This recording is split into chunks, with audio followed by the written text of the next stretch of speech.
हम बात करते हैं मूवी की कहानी की, यानी कि मूवी के अंदर घुसते हैं।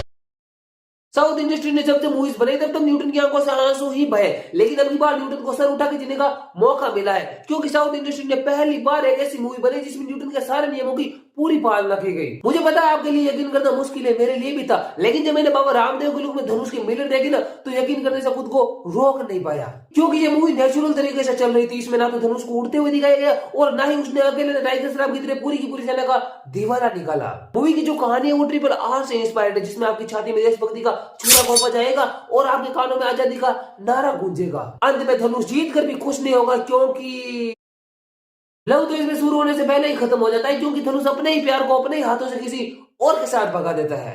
तो लव स्टोरी का सत्यानाश तो इसमें हो जाता है। इसके अलावा बैटल आपको इसकी पबजी से भी ज्यादा देखने को मिलेगी। एक्साइटमेंट हर्षण आपकी रगों में दौड़ेगा और गद्दारी आपका दिल जीत लेगी। अरे वो देशभक्ति की मूवी क्या जिसमें गद्दार ना हो। ऐसी मूवीज में गद्दार ही तो होते हैं जो मूवी को कश्मीर से कन्याकुमारी तक ले जाते हैं। तो अब हम बात करते हैं मूवी की कहानी की, यानी कि मूवी के अंदर घुसते हैं। तो सबसे पहले आपके एक्साइटमेंट लेवल को बढ़ाने के लिए आपके दिमाग में एक सस्पेंस का इलेक्ट्रॉनिक कीड़ा छोड़ा जाएगा, ताकि आप उस तक पहुंचने के लिए तड़पते रहें। इसके बाद आपको एक मूंछ वाले मर्द के रूप में धनुष के दर्शन होंगे, जिसका सपना मिलिट्री में जाकर के अंग्रेजों की मदद करना था। अब आप सोच रहे होंगे कि जब धनुष अंग्रेजों की मदद करने चला जाएगा तो हमें आजादी कौन दिलाएगा, हमें आजादी चाहिए। तो रुको, आपको आजादी भी दिलाएंगे, लेकिन थोड़े टाइम बाद में, क्योंकि इस टाइम धनुष के जो विचार थे वो थोड़े उच्च थे। उसका मानना था कि वो असलियत में अंग्रेजों के नहीं बल्कि राजा के गुलाम है। उस टाइम राजा जिस तरह का व्यवहार प्रजा के साथ कर रहा था ना, उस हिसाब से अंग्रेज काफी ठीक थे। राजा के नीचे नौकरी करके उसे अपमान के अलावा और कुछ नहीं मिलने वाला था, पर मिलिट्री में नौकरी करके उसे इज्जत मिलेगी। और इसी विचार को अपने सीने में रख करके धनुष ने मिलर के नाम से मिलिट्री ज्वाइन कर ली।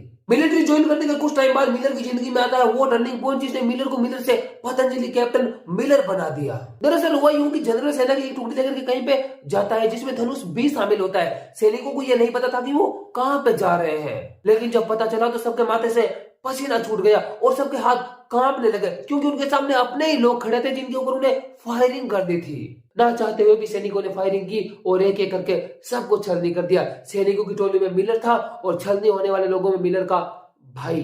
बस उस दिन के बाद मिलर ने मिलिट्री को लात मारी और अपने बाल दाढ़ी बड़ा करके बन गया कैप्टन मिलर। इसके बाद मिलर अंग्रेजों के कान का वो कीड़ा बन गया जिसने उनके चैन, नींद और सुकून सब कुछ छीन लिया और एंड में अपने गांव को अंग्रेजों से आजाद करवा करके उनके कान फाड़ दिए। इसके अलावा इस मूवी की सबसे खास बात मुझे ये लगी कि इसमें केवल धनुष को इंपोर्टेंस नहीं दिया गया, यानी अकेले धनुष ने टाइगर श्रॉफ की तरह पूरी सेना को खत्म नहीं किया, बल्कि नए लोग भी आए। और जैसा कि मैं आपको बताना चाह रहा था कि धनुष जीत कर भी खुश नहीं था, क्योंकि इस मूवी का एक पार्ट और आएगा जिसमें धनुष असली विलेन से टकराएगा, क्योंकि इसमें तो विलेन कुछ खास था नहीं। इसके अलावा अगर आप कुछ और देखना चाहते हैं तो आपको पूरी मूवी ही देखनी पड़ेगी। मैं 2.5 घंटे की मूवी को 3 मिनट में नहीं भी कह सकता। मैंने यूपीएससी की तैयारी नहीं कर रखी है। आप जाओ मूवी देखो, मैं पूरे विश्वास के साथ कह रहा हूँ कि निराशा आपके हाथ नहीं लगेगी। बाकी आपकी मर्जी, और आपकी मर्जी तो खूब चलती है, तो अपनी मर्जी से चैनल को सब्सक्राइब भी कर दो और वीडियो को लाइक भी कर दो। बाकी मिलते हैं और मिलते ही रहेंगे।